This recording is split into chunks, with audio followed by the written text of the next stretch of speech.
Hello to all the innies and outies out there, and welcome to today's new Severance video. We are back with our weekly theory video where I discuss some of the big talking points after the most recent episode of Severance, and as someone who really appreciates you all's enthusiasm in the comments, I legit love making these theory videos because it highlights you all's theories in the moment, and episode 3 left us with a lot to discuss. We're talking about identity in this video, we're talking about Irv getting the best lead on Miss Casey, we're talking Cobel's past and her importance to the company, and is there more going on with Dylan's wife, Gretchen? So let's refrain from showing our bellies and discuss some major talking points from episode 3 of season 2 of Severance. Now let's keep this tradition going about how I like to start these videos talking about Mr. Seth Milchick. Now, I've shared my thoughts on this very dynamic and very interesting character moment with both Milchick and Natalie in my breakdown of episode 3, but I thought it would be worth sharing with you all what the actors had to say about this scene and where it can go moving forward. We explore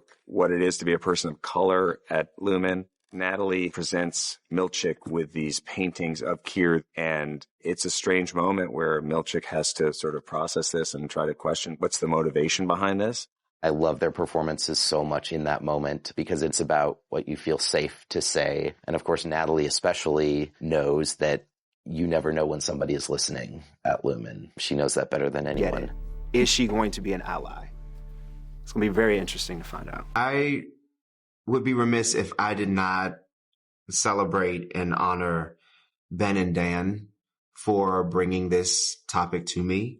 They had conversations about how or whether or not this topic would be appropriate and whether or not I would be comfortable broaching this subject.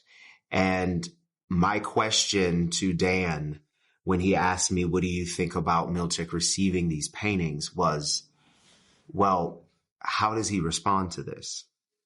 Because there's a myriad of ways that he could respond to these paintings.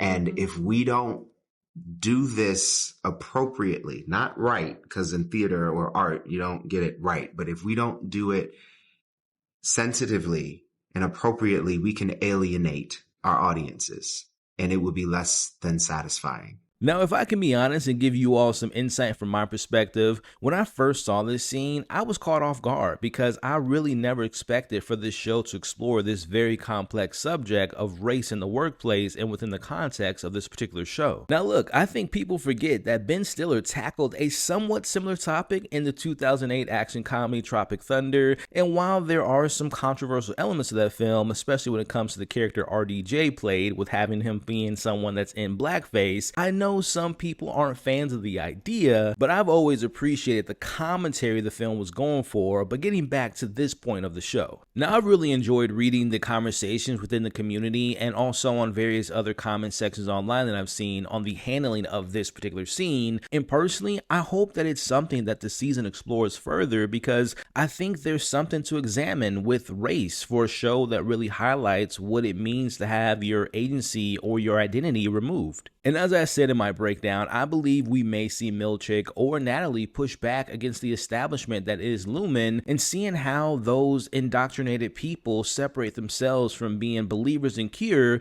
but not believing in Lumon's ways. Now, speaking of Lumon and their ways, let's pivot and discuss the new information that Irv received about O&D. How do you know about the exports hall? Now, Felicia revealing the export halls and that O&D used to send shipments there before a guy took up the role. What are they shipping and who is this guy? But first, let's just have a quick reminder of what is O&D in the context of Severance. First off, O&D stands for Optics and Design, and what we know about the department so far is that they curate and place artwork throughout the Severance floor. Now, the art does change over time and even used as a way to encourage or even reinforce a sense of unease to some of its employees. Now, we also know that once the paintings have been in all the areas, it returns to O&D's storage room. O&D is also responsible for the design of the handbooks and the tote bags, which are also replaced on a regular basis. Now, all those things sound quite normal compared to what is normally a place filled with strange or unusual or mysterious actions on the severed floor, but then we get to them having projects that involve the handling of making hatchets and watering cans, which it's been unclear how and what these things are being used for. But calling back to when Milchick performed the OTC in season 1 after Dylan stole this card from the O&D department. To me, this card looks to be demonstrating a lethal or possibly fatal blow in a combat move being performed on someone. Now, pulling from the events of the Lexington letter, which, just a spoiler warning for those that haven't read it, highly recommend it. It's short, it's sweet, it gets straight to the point, but it has some really interesting points. This being one of them, again, spoilers ahead. We learn that the main character, Peggy, came to a conclusion that her Innie's work had something to do with a real-world terrorist incident that caused harm to one of Lumon's biggest competitors. So can we theorize that if O&D was sending the training cards to the testing floor through the export halls, Lumon may have been using those cards as a means to train qualified or maybe even programmed or recreated individuals to perform as missions on the behalf of the company. So putting it all together within the other departments, Lumon might be refining someone, for example Miss Casey, through the MDR and O&D departments before exporting them to the outside world to perform tasks that again can be called dangerous or deadly for Lumon. So my question to you all is, could potential test subjects from the testing floor through the way of the export halls be trained to perform deadly operations? Now, to address Felicia mentioning a guy being responsible for sending off those shipments. Now, I mentioned some candidates in my previous breakdown for this mysterious person, and I said maybe it's the guy who appeared in episode 1 of this season who disappeared before Mark was able to see them. What if this mysterious person is Mr. Drummond? But also, I want to bring up this shot here from the trailer of this person's face who we do not see.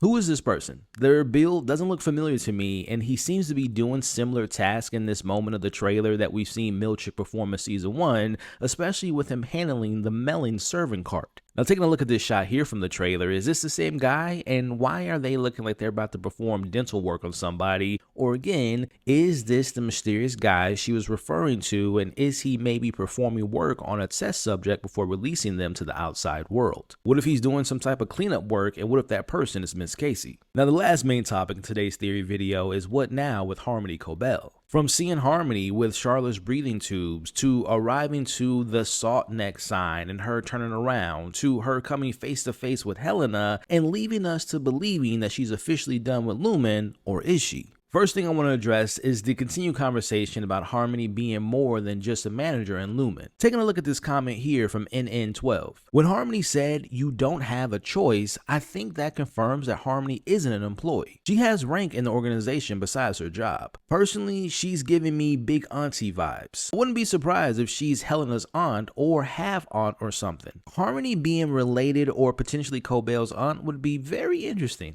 We didn't have to ask you back. You didn't have a choice. Now, Harmony's comments for me definitely came off as if she not only has something over the powers that be, but she may have some authority in the company because maybe she's an Egan herself. I do believe that there is some validity in the idea that maybe Harmony's father is a previous Egan and a previous CEO who might have had an affair with her mother. Now, of course, this was meant to be a private matter and Harmony knows about this, but I also think that this is a situation where it's also one of those things where it's on a need-to-know basis and Helena knows about this. Now, another line of dialogue that I want to further discuss is this one here. Why don't we reset? Doesn't have to be this way.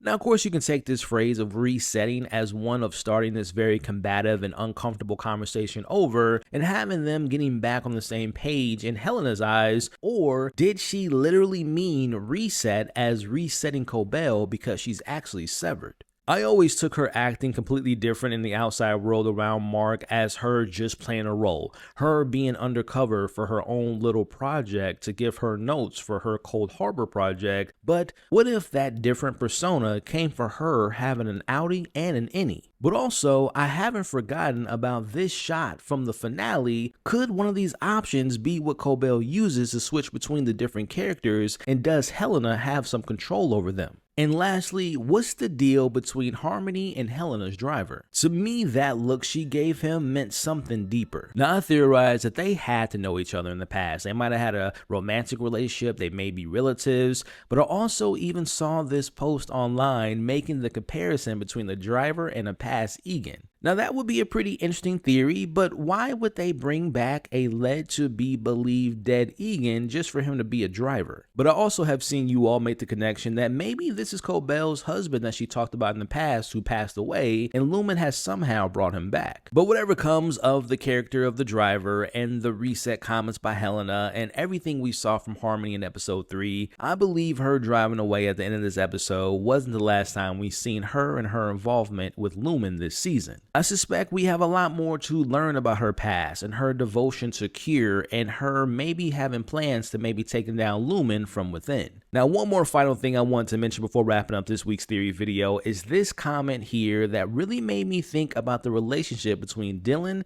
his wife Gretchen, and Seth Milchick. As the comments start by saying, wait, Seth Milchick talks to Dylan's wife apparently? Gretchen calls Mr. Milchick by his first name, Seth. On the first season, Mr. Milchick enters Dylan's home to use the contingency function, and Dylan doesn't think much of him being in the closet alone with Seth. Dylan's kid also didn't seem to be stoked by Mr. Milchick. Dylan has trouble finding jobs. Maybe he would accept help from family or friends to get a job. Is Seth Milchick related or close to Dylan and Gretchen? Now, personally, I think we might be seeing Dylan's Annie eventually get into some type of romantic relationship with Gretchen, especially after she hugged him and said that she loved him. But I like where this person's at. I like where their head's at. Maybe there is some connections between Seth and the George family because, man, if that is true, that there is maybe a relative relationship, maybe even a romantic relationship, who knows? But that would add so much more depth and complications to this already crazy relationship between Dylan and Mr. Milchick. Now, we can go on for hours, but I think that's a perfect place to end this week's theory video. So with that said, share your thoughts about everything we discussed in this video, and please keep sharing your incredibly creative and detailed theories in the comments for more videos like this. If you haven't already, please check out my breakdown of episode 3, where I talked about Mark's decision at the end of the episode,